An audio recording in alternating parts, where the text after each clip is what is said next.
Hello बच्चों, आज हम पाठ 2 कार्य और ऊर्जा में आगे का भाग, जो इस पाठ का आखिरी भाग है, वो देखेंगे। आखिरी भाग में हमें शक्ति, जो अंग्रेजी में हम पावर कहते हैं, कैपिटल P से दर्शाया जाता है, उसे देखना है। इससे पहले हमने मुक्त पतन और ऊर्जा का अविनाशता का नियम देखे थे। इससे पहले हम 4 वीडियो देख चुके हैं। ये 5वां वीडियो है जिसमें ये हमारा पाठ एंड हो सकता है। उसके बाद स्वाध्याय करना है। तो सबसे पहले हम ये देखते हैं, तो इसमें हमें हमारे किताब में शक्ति समझने के लिए 3 प्रकार के क्वेश्चन पूछे गए हैं। तो वो क्वेश्चन मैं यहाँ लिखी हूँ, क्वेश्चन पढ़ रही हूँ, उसका उत्तर समझा रही हूँ। आप लोगों को ध्यान से सुनना है और अपने नोटबुक में आगे का नंबर डालते हुए, क्वेश्चन लिखते हुए, जो उत्तर मैं बता रही हूँ, समझा रही हूँ, वो लिखना है। ठीक है, तो पहला क्वेश्चन क्या है? आप जिस गति से सीढ़ियों पर चढ़कर जा सकते हैं, क्या उसी गति से आपके पिताजी सीढ़ियां चढ़ सकते हैं क्या? तो यहाँ पर हमें काम क्या दिया है? हम पाठ का नाम ही जाते हैं कि कार्य। तो कुछ भी अगर हम काम कर रहे हैं तो हम कार्य के बारे में बात कर रहे हैं। तो यहाँ पर हम, आप मतलब हम हैं और हमारे पिताजी। तो तुम्हें भी उसी स्थिति में आके सोचना है कि तुम हो और तुम्हारे पिताजी, दोनों को कौन सा कार्य दिया है? सीढ़ियाँ चढ़ने का। दोनों जब सीढ़ियाँ चढ़ना शुरू करते हैं तो तुमने महसूस किया होगा कि यह कार्य कौन सबसे कम समय में पूरा करता है और कौन सबसे कम ज़्यादा समय में इसे पूरा करता है। तो तुमने अंदाज़ा लगा लिया होगा। इसमें हमें यह लिखना है कि हम सीढ़ियाँ चढ़ने का कार्य कम समय में पूरा कर लेते हैं और वही कार्य पिताजी सीढ़ियाँ चढ़ने का कार्य पूरा करने में अधिक समय लगाते हैं। ये उसका उत्तर हुआ। दूसरा है क्वेश्चन 2, छत पर रखी पानी की टंकी को आप बाल्टी से भरेंगे या मोटर की सहायता से? तो जब हम छत पर पानी की टंकी लगी है, उसको अगर यहाँ पर हमें कार्य क्या दिया है कि टंकी को पानी से भरना, ये कार्य है। तो उसकी 2 परिस्थितियाँ है, या तो बाल्टी से हम भरें या हम नीचे लगा हुआ मोटर चालू कर दें ताकि पाइपों की सहायता से पानी ऊपर टंकी में पहुँच जाए। तो हमें ये देखना है कि किसमें ज़्यादा समय लग रहा है और किसमें कम समय लग रहा है। जिसमें कम समय लगता है अक्सर सभी व्यक्ति वही कार्य पसंद करते हैं। तो हम बाल्टी से बाल्टी अगर पानी टंकी पर भरते हैं तो हमारी शक्ति ज़्यादा खर्च होती है, ज़्यादा समय लगता है और ये कार्य पूरा करने में हम थक भी जाते हैं। उसी समय अगर हम यह कार्य न करके, इस तरह से कार्य न करके हम मोटर चालू करते हैं तो करीब आधे घंटे में पूरी बड़ी सी टंकी, 500 लीटर की टंकी या 1000 लीटर की टंकी भर सकती है। तो इसलिए हम कह सकते हैं कि मोटर कम समय में यह कार्य करेगा, इसलिए हम मोटर की सहायता से टंकी को भरेंगे। बाल्टी की सहायता से भरने पर टंकी को ज़्यादा समय लग रहा है। इसमें भी हमने बात कर लिया कार्य और समय के बारे में। यहाँ पर भी हमने कार्य और समय के बारे में बात कर लिया। अब तीसरा प्रश्न आ रहा है। तीसरा प्रश्न में किताब में शाब्दिक रूप से दिया गया है। यहाँ मैं एक आकृति बनाई हूँ। यहाँ बताया गया शाब्दिक प्रश्न में कि एक पहाड़ी है, छोटी पहाड़ नहीं, पहाड़ी है, उस पर 3 लोगों को चढ़ने का कार्य दिया गया है, यानी पहुँचने का, पहाड़ी तक पहुँचने का कार्य दिया गया है। मार्ग रास्ता है, यहाँ से ये रास्ता है जो पहाड़ी तक पहुँचता है। तो उसमें 3 व्यक्ति कौन है? राजश्री है, यश है और रंजीत है। तीनों को अलग अलग स्थितियों में पहुँचना है। राजश्री मोटर कार की सहायता से जाएगी उसी मार्ग पर, यश साइकिल से उसी मार्ग पर जाएगा और रंजीत पैदल उसी मार्ग से जाएगा। तो ये परिस्थितियां दिया गया है और पूछा गया है यहाँ नीचे कि दी गई आकृति में तीनों एक ही मार्ग से जा रहे हैं, तो कौन सबसे पहले और कौन बाद में पहुंचेगा? तो तुमने अंदाजा लगा लिया होगा कि मोटर कार से जब राजश्री जाएगी तो बहुत ही कम समय में पहाड़ी तक पहुंच जाएगी। तो इसलिए हम यहाँ इसका उत्तर लिख सकते हैं कि राजश्री जो है, जो पहले नंबर पर पहुंचेगी। उसके बाद दूसरे नंबर पर कौन पहुंचेगा? साइकिल से यश जो जा रहा है उसी मार्ग से, वो जल्दी पहुंचेगा क्योंकि वह राजश्री से अधिक समय लगा रहा है, लेकिन रंजीत से कम समय लगाकर वह कार्य पूरा कर रहा है। तो दूसरे नंबर पे यश हो गया। और आखिरी में, सबसे आखिरी में कौन पहुंचेगा?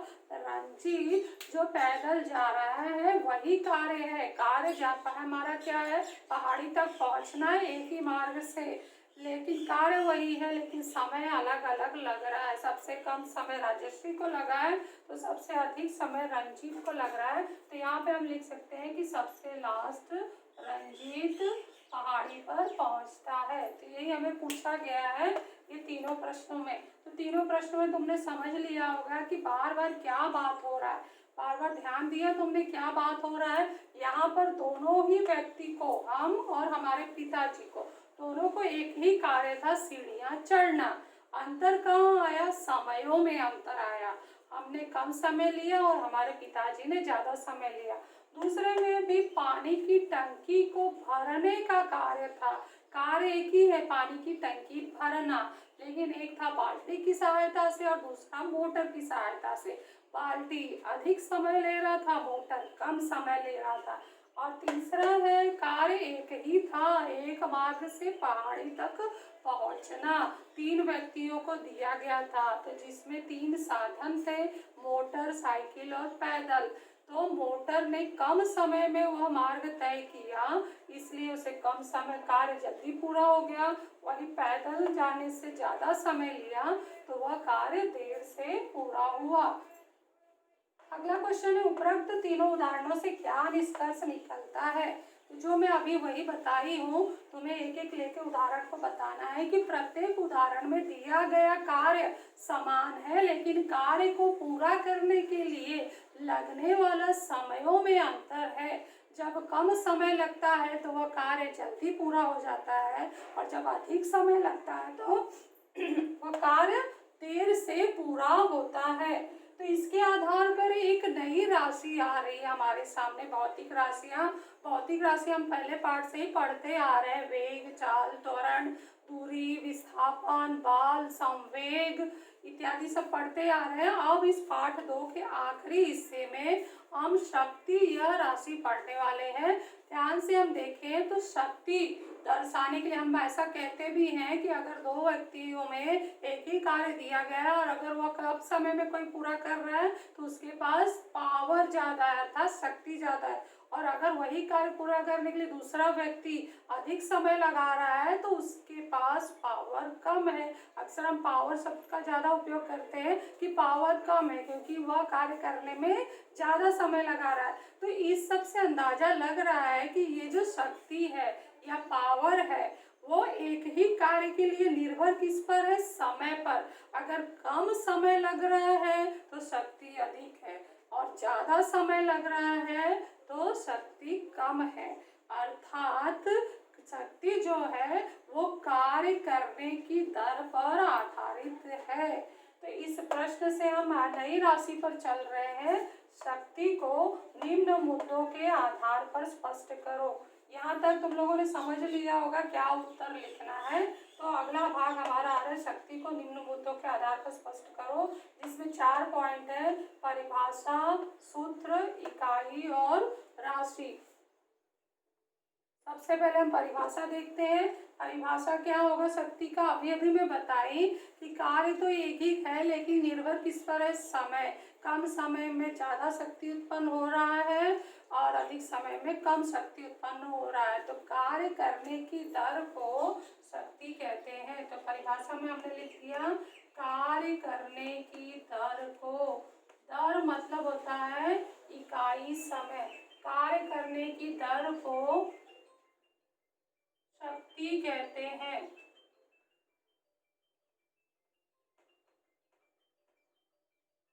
ठीक है, इसके बाद परिभाषा के बाद हम सूत्र लिखते हैं।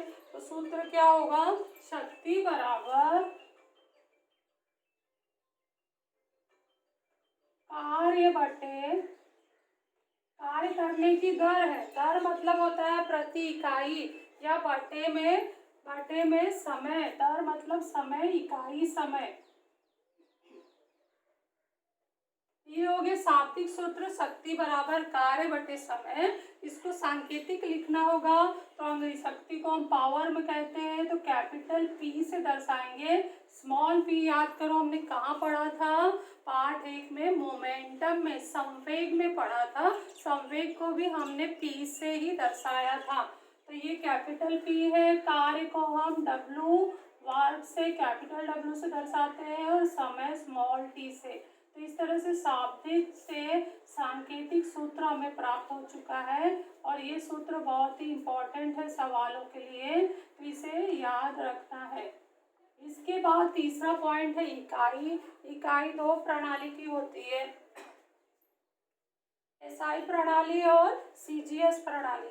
एसआई प्रणाली में शक्ति की इकाई देखना है हमें, और सीजीएस प्रणाली में, तो एसआई प्रणाली में शक्ति की इकाई ज्ञात करने के लिए यहाँ पे एसआई प्रणाली में शक्ति की इकाई बराबर होगा, हम सूत्र पर जाएंगे, बराबर होगा कार्य की इकाई एसआई में। तो कार्य की इकाई एसआई प्रणाली में हमने क्या देखा था, जूल, तो हमने जूल लिख दिया। और समय की इकाई क्या होती है, सेकंड, तो जूल बटे सेकंड जो हो गया एसआई प्रणाली में शक्ति की इकाई हो गई। लेकिन एसआई प्रणाली जो है वह ऐसी प्रणाली है जिसका हम अक्सर सवालों में उपयोग करते हैं। सीजीएस प्रणाली का बहुत कम उपयोग होता है, तो सीजीएस का यहाँ ब्यौरा नहीं दिया है, फिर भी मैं यहाँ लिख दूंगी। लेकिन एसआई प्रणाली की जो शक्ति की इकाई है उसको चेंज किया गया है, उसको किसी वैज्ञानिक को सम्मानित करने के लिए उसके सरनेम को यहाँ से जोड़ा गया है। तो वो वैज्ञानिक है जेम्स वाट। जेम्स वाट का वाट सरनेम लेकर इस इकाई को, इस जो पूरी इकाई को आगे चल के हम वाट से वो दर्शाते हैं। ये अंग्रेजी में वाट हो गया, तो वाट का डब्लू ले लिया, तो ये हो गया हमारा एसआई प्रणाली की इकाई। एसआई प्रणाली में शक्ति की इकाई अब क्या होगी, डब्लू। डब्लू मतलब वाट, वाट से शक्ति की इकाई दर्शाई जाती है। जानकारी के लिए हम दूसरा सीजीएस प्रणाली भी देख सकते हैं, लेकिन सीजीएस प्रणाली अंतर्राष्ट्रीय स्तर पर उसका उपयोग कम होता है।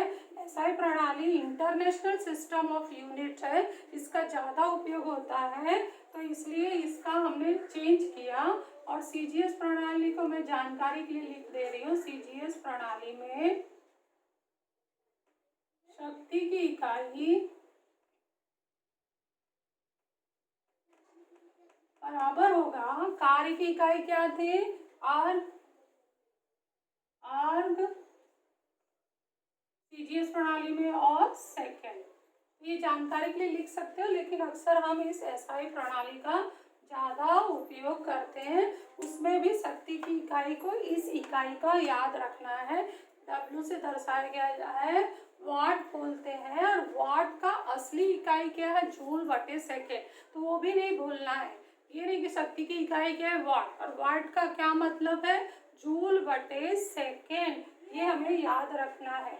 अब अगले क्वेश्चन पे चलते हैं। औद्योगिक क्षेत्र शक्ति को नापने, औद्योगिक क्षेत्र में शक्ति को नापने के लिए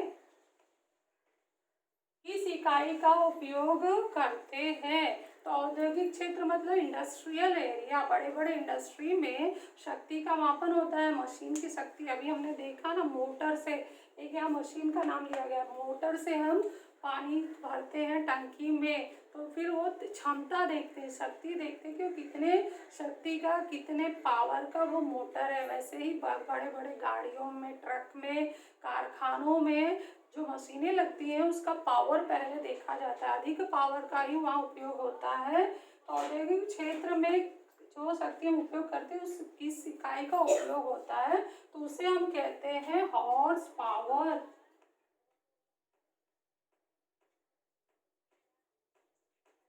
या अश्व शक्ति।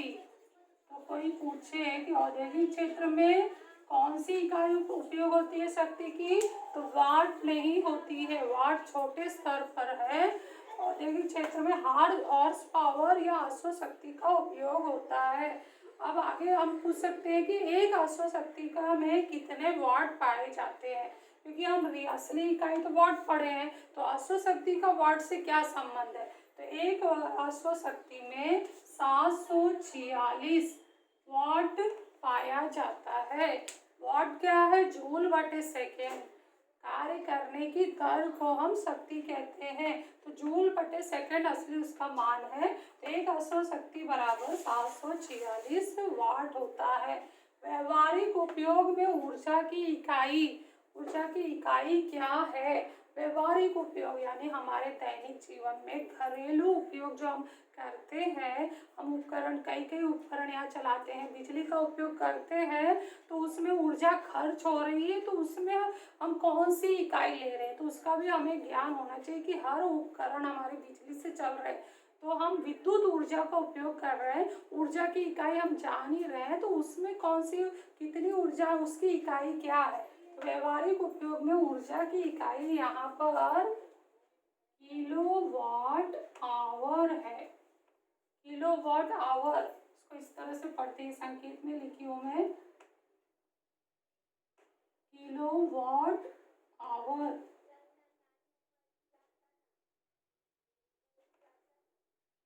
अब इसी किलोवाट आवर का मान हम निकालेंगे। किलोवाट आवर में कितनी ऊर्जा पाई जाती है। तो एक किलोवाट आवर में निकालने के लिए सबसे पहले इसको हम अलग अलग लिखेंगे। तो यहाँ पर दो इकाइयों का गुणा पता चल रहा है। क्या पता चल रहा है? किलोवाट, ये जो किलोवाट है वो शक्ति की इकाई है और ये समय की इकाई है। शक्ति और समय का गुणा हो गया है तो हमें क्या मिल रहा है? कार्य। कार्य का मतलब ऊर्जा, हमें यहाँ ऊर्जा प्राप्त हो रहा है। तो इसको हम पहले अलग कर रहे हैं। 1 किलोवाट गुणे 1 घंटा, और मतलब घंटा, 1 घंटा। इसी चीज को बस मैंने बीच में गुणे का चिन्ह लगा दिया, मतलब वही है। अब धीरे धीरे इसकी इकाई बदलते हैं। किलो है तो 1 किलो में कोई भी चीज कितनी मात्रा में पाई जा रही है? 1000 में। तो यहाँ 1 किलो वाट है तो किलोवाट में कितना, 1 किलोवाट में कितना होगा वाट? 1000 वाट। तो यहाँ पे आ जाएगा 1000 वाट गुणे 1 घंटे में कितने सेकंड है? 3600 सेकंड, सेकंड की इकाई। इसके बाद थोड़ा और आगे बढ़ते हैं और सिंपल स्तर पे जो हमें जाना है कितनी ऊर्जा पाई जाती है। तो ऊर्जा की इकाई क्या होती है? जूल में होती है। तो यहाँ पर जूल आया नहीं है, तो जूल तक पहुँचने तक हमें इसे हल करना है। तो वाट जो है, वाट की इकाई रियल में, असली में इकाई क्या है वो मैं बताई थी। असली में वाट की इकाई जूल बटे सेकंड होती है। तो इस वाट की जगह पर मैं क्या डाल दूंगी? 1000 जूल बटे सेकेंड गुणे 3600 सेकेंड। इसके बाद जो हम क्या करेंगे, सेकेंड सेकेंड को काट देंगे तो ये आ जाएगा 36 के साथ 5 शून्य, तो मतलब हो गया ये 36 lakh joule. 1 hour, 1 kilowatt hour में कितनी ऊर्जा पाई जा रही है? 36 लाख जूल। ऐसे याद करना आसान होगा, या किताब में जिस रूप में दिया है 10 से गुणा और 10 से भाग कर दो। 10 से गुणा करेंगे तो 5 है, 6 शून्य हो जाएगा, तो 10 के ऊपर भाते 6 लग जाएगा और 10 से हमने भाग दिया तो 1 दशमलव लग जाएगा। 3.6 इंटू 10⁻⁶ जूल। किताब में इस तरह से दिया है, या तो इस तरह से याद रखो या इस तरह से, दोनों का मतलब एक ही होता है। 1 किलोवाट आवर में 3.6 इंटू 10⁶ जूल पाया जाता है, या 1 किलोवाट आवर में 36 लाख जूल ऊर्जा पाई जाती है। तो ये हमारी क्या थी? 1 किलोवाट आवर में इतनी ऊर्जा, जूल ऊर्जा, ये ऊर्जा है, हमने किलोवाट को ऊर्जा में बदल दिया है, ऊर्जा पाई जाती है। अब ये इसका स्क्रीनशॉट ले लो, आगे मुझे और आगे टॉपिक बताना है। और यहाँ थोड़ा मैं मिटा के 2 क्वेश्चन और लिख रही हूँ। क्वेश्चन 9 हो गया है।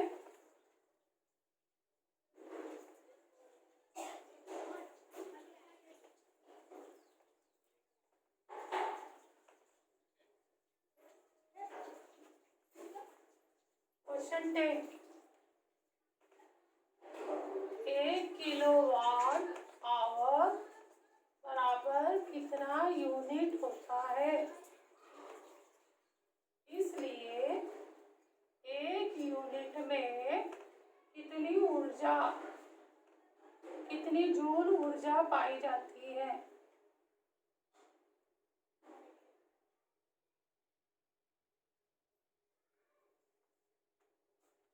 ये हमारा आखिरी क्वेश्चन था, तो आसान सा इसका उत्तर है 1 किलोवाट आवर को हम 1 यूनिट कहते हैं। और एक यूनिट में कितनी ऊर्जा पाई जाएगी? अगर एक यूनिट, ये किलोवाट आवर अगर एक यूनिट है तो एक यूनिट में इतनी ऊर्जा पाई जाएगी। ये यूनिट, इस किलोवाट आवर को हमने इस ऊर्जा में यहाँ बदला है, तो इसका मान हो जाएगा 36 लाख या 3.6 इंटू 10⁶ जूल ऊर्जा पाई जाएगी। अब ये सोच सकते हैं कि एक यूनिट तुमने कहाँ सुना है, ध्यान दिया कहाँ पर हम एक यूनिट का देखते हैं? बिजली के बिल पर, मीटर पर जो चलता है, मीटर की रीडिंग जो होती है, बिल जब आता है तो मीटर की रीडिंग ऐसे हजारों में दिखाई देता है, लेकिन उसको माइनस करके जो डाला जाता है वो रीडिंग एक यूनिट होता है। तो यूनिट मतलब इकाई। इकाई क्या? तो इकाई वहाँ ऊर्जा की इकाई होती है, वो है 3.6 इंटू 10⁶ जूल ऊर्जा। विद्युतीय ऊर्जा जो खर्च हो रही है एक यूनिट में, अगर तुम एक यूनिट खर्च कर रहे हो तो उसमें इतनी ऊर्जा खर्च हो रही है। तो ये तुम्हारी इकाई विद्युत के इसमें दिखाया गया है। अब इसके बाद हमारा पार्ट एंड हुआ, तो पेज जो तुम्हारा पेज 28 का जो उदाहरण है वो तुम लोगों को हल कर लेना है, बहुत ही महत्वपूर्ण है। उसके बाद स्वाध्याय शुरू करना है। स्वाध्याय के कुछ जो प्रश्न है वो मैं समझा दे रही हूँ। गति पहला जो है, पहले में अ आ ई उ दिए गए हैं, तो अ में जो है गतिज ऊर्जा और स्थितिज ऊर्जा के बीच अंतर स्पष्ट करो। तो ये बहुत आसान है, परिभाषा लिखो और किस अवस्था में ये ऊर्जा पाई जाती है वो लिखो। गतिज ऊर्जा गतिशील अवस्था में और स्थितिज ऊर्जा स्थिर अवस्था में। दूसरा है पदार्थ का द्रव्यमान m तथा वेग v गतिशील है, तो गतिज ऊर्जा का सूत्र तैयार करो। तो ये क्वेश्चन भी मैंने वीडियो में समझाई हूँ, तो उत्तर यहाँ लिख सकते हो। सिद्ध कीजिए कि ऊंचाई से जमीन पर मुक्त रूप से गिरने वाले पिंड की अंतिम ऊर्जा उस पिंड की प्रारंभिक स्थितिज ऊर्जा का रूपांतरण है।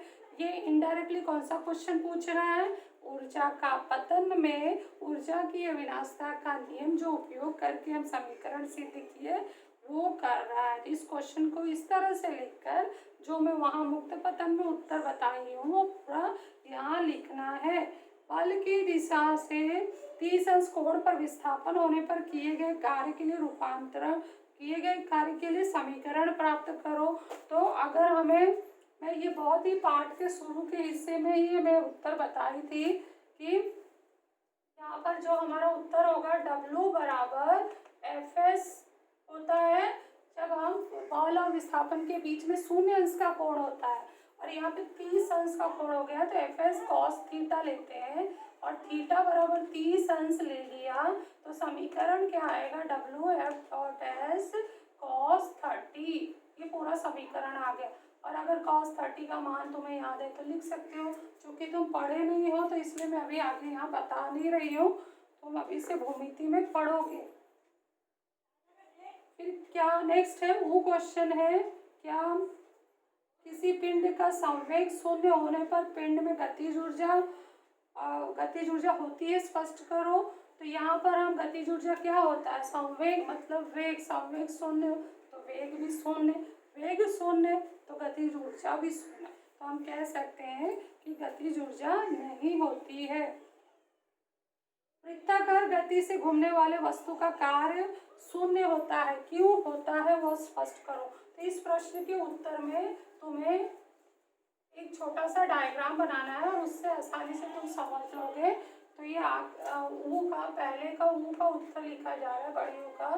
तुम्हें एक वृत्ताकार आकृति बनाना है, अच्छे से गोला प्रकार लेकर बना सकते हो, टेढ़ा मेढ़ा नहीं बनाना है। और मान लो कि जैसे ये केंद्रक है और केंद्रक के चारों ओर इलेक्ट्रॉन परिभ्रमण वृत्ताकार पथ पर कर रहा है, तो यह केंद्रक के केंद्र की बल से आकर्षित है और उसका विस्थापन इस दिशा में हो रहा है। ये विस्थापन का है और ये केंद्र की बल, और दोनों के बीच में 90 अंश का ये थीटा है। थीटा जो यहाँ पर है 90 अंश बना हुआ है। ये यहाँ पर चांदा रखकर तुम्हें एग्जैक्ट 90 डिग्री बनाना है, टेढ़ा नहीं बनाना है। तो थीटा यहाँ बल और विस्थापन के बीच में, जब कोई पिंड, उत्तर क्या लिखना है कि जब कोई पिंड वृत्ताकार पथ पर घूमता है तो उसके बल और विस्थापन के बीच में 90 अंश का कोण बनता है। तो 90 अंश का कोण बनने से फिर कार्य क्या आएगा, W बराबर Fs cos थीटा, मतलब W बराबर हो गया Fs cos 90। तो W बराबर हो गया Fs cos 90, हमारा 0 होता है, इसलिए W बराबर 0, इसलिए किया गया कार्य शून्य होता है। तो ये मैंने स्पष्टीकरण दे दिया। इसके बाद पूरे MCQ है, वो आप बहुत ही आसान है तो कर लेना। और नेक्स्ट यहाँ पर एक कृति छोटी सी आ गई है। दो विभिन्न लंबाइयों की एल्युमिनियम की पनारी लिया है और उसे जमीन से टिकाकर खड़ा कर दिया है और समान आकार की दो गेंदे लुढ़काए गए हैं। ऊपर से पनारी मतलब नली लिया गया है, ऐसे जमीन से टिका के रखा गया और गेंद ऊपर से छोड़ा जा रहा है, तो गेंद उस पनारी की सहायता से लुढ़कते हुए, मतलब अगर तुम्हें ये समझ में नहीं आया तो इस तरह से समझ सकते हो कि कोई फिसल पट्टी जो होती है या घसरगुंडी होती है, जब तुम छोटे थे तो गार्डन में लगा रहता था तो वहाँ से फिसलते थे, उसी तरह से गेंद के लिए भी वो फिसलन पट्टी बनाई गई है और ऊपर से वो गेंद लुढ़काया जा रहा है। तो इसमें ये क्वेश्चन क्या पूछा है कि गेंद छोड़ने की स्थिति के समय गेंद में कौन सी ऊर्जा होती है। तो गेंद ऊपर स्थित है इसलिए उसमें कौन सी ऊर्जा होगी, स्थितिज ऊर्जा होती है। गेंद नीचे लुढ़क कर आ रही है तो कौन सी ऊर्जा किस ऊर्जा में बदल रही है, तो ऊपर स्थितिज ऊर्जा थी, अब वो किस में बदल रही है, गतिज ऊर्जा में। गेंद लुढ़कते हुए जाकर समान दूरी क्यों तय करती है, क्योंकि जो गेंद लुढ़क कर आ रही है उस पर गुरुत्वाकर्षण बल के कारण उत्पन्न गुरुत्व जनित त्वरण दोनों गेंदों पर समान है, इसलिए दोनों गेंद समान दूरी तय करते हैं। याद रखना, गुरुत्वाकर्षण बल के कारण उत्पन्न गुरुत्व जनित त्वरण दोनों गेंदों पर समान है, इसलिए समान दूरी तय करते हैं। गेंद में समाविष्ट अंतिम कुल ऊर्जा कौन सी होगी, तो जब वो पूरी स्थितिज ऊर्जा नीचे आती है तो किस में बदल जाएगी, गतिज ऊर्जा में। तो अंतिम समाविष्ट ऊर्जा क्या होगी, गतिज ऊर्जा। उपर्युक्त कृति से आप ऊर्जा संबंधी कौन सा नियम यहाँ लागू होता है, ऊर्जा की अविनाशता का नियम। तो इस तरह से पूरा स्वाध्याय मैंने समझा दिया है, यहाँ तक कर लेना है और अगले वीडियो में हम ये पूरा सवाल हल करेंगे।